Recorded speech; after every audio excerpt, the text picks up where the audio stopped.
Je donne la parole au chef de la délégation venue d'Europe, M. Jean-Marie Camaceres, pour son intervention. Vous avez la parole. Monsieur le Président, merci beaucoup de votre invitation.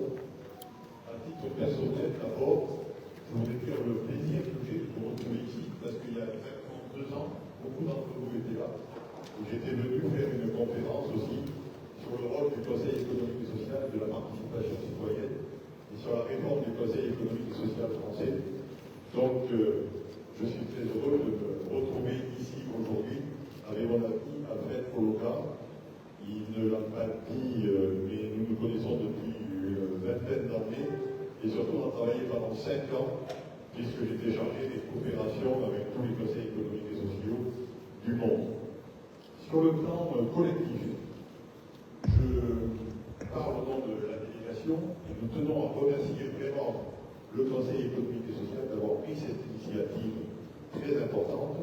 Monsieur le ministre, de nous avoir accompagnés partout, d'avoir fait un programme dont tu vas parler très dense, et nous avons été reçus par le chef de l'État dès notre arrivée.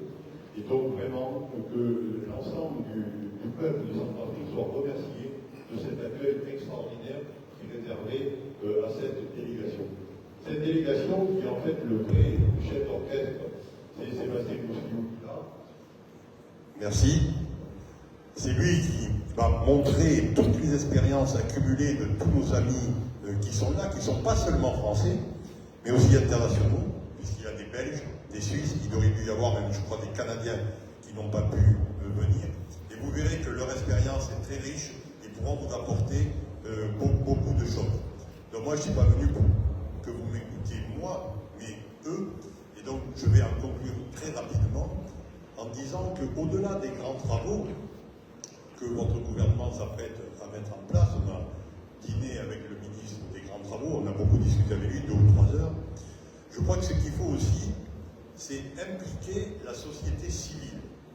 Il faut que le Bitcoin soit approprié par tous les citoyens, tous les commerçants.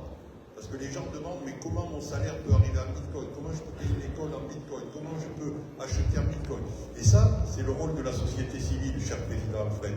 Et donc, je crois que le Conseil économique et social est l'organisme qui peut suivre cette affaire-là, pas sur le plan des grands travaux ni de la finance, mais de l'appropriation par le peuple de cette grande idée du président de la République.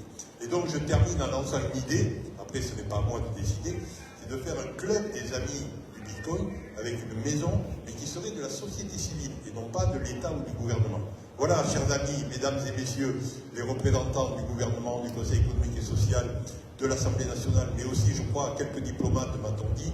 Merci en tout cas d'avoir répondu à l'invitation du président et merci de m'écouter. Merci.